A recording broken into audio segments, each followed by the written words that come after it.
ඔයා මේ වීඩියෝ එක ඕපන් කරලා කලේ හදිසි විනෝදයක් හොයලා නෙවෙයි කියලා මට හිතෙනවා. සමහර වෙලාවට අපි YouTube වෙන්නේ අනිත් අය අපිට කියපු වචන මනසින් අයින් කරගන්න. ඔයා ලස්සන නෑ. ඇයි මෙච්චර කැත? අරයා වගේ ලස්සන නෑනේ. තව ටිකක් සුදුවත් වුණා නම්. අක්කනම් සුදුයි නංගි කළුයිනේ. මෙහෙම වචන එකපාරක් නෙවෙයි අනන්ත වතාවක් ඔයාගේ කනට වැටෙන්නේ නැති. ඒ නිසාම වෙන්න ඇති ඔයා අද මේ වීඩියෝ එක බලන්නේ. මේ වීඩියෝ එක ලස්සන මිනිස්සුන්ට නෙවෙයි. මේක ලස්සන නෑ කියලා හිතන්න පුරුදු වෙච්ච අයට. අපි පුංචි කාලේ ඉඳලා මේ ලෝකෙ මිනිස්සු අපිට පෙන්නුවේ ලස්සන කියන්නේ සුදු සම, හරි හෙඩති ශරීරය. TV එක, ඇඩ්වර්ටයිස්මන්ට්, ෆිල්ම්ස්, සෝෂල් මීඩියා මේ හැම එකකින්ම එකම මැසේජ් එක. ඔයා මේ වගේ නෙවෙයි නම් ඔයා කැතයි. ඒක ස්ලෝ පොයිසන් එකක් වගේ. ඒක දවසක මරන්නේ නැහැ. ඒ දවසින් දවස ඔයාගේ සෙල්ෆ් වර්ත් එක කනවා. එදා කණ්ණාඩියේ ඉස්සරහා පළවෙනි වතාවට ඔයාටම හිතුණු දවස මතකද? මම ලස්සන නෑ කියලා. ඒ වචනය කණ්ණාඩියෙන් පෙනුන දෙයක් නිසා නෙවෙයි ලෝකයෙන් ආපු එකක්. ඔයා දැන් දකින දේ සත්‍යක් නෙවෙයි.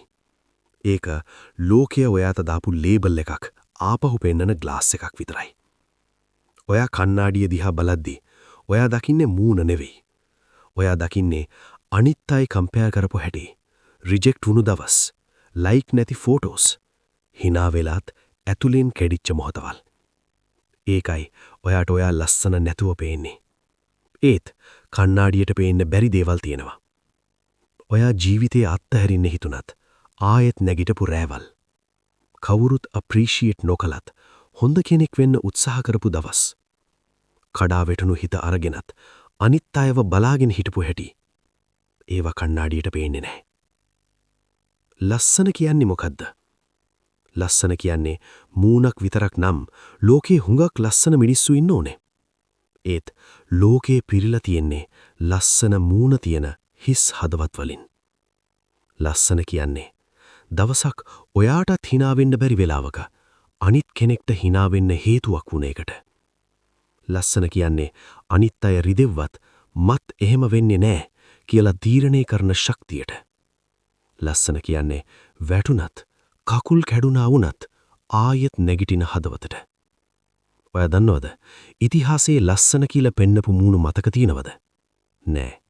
මතක තියෙන්නේ කඩා වැටුණාට පස්සේ නැගිටපු මිනිස්සුන්. ඔයාට මේක අහන්න ඕන.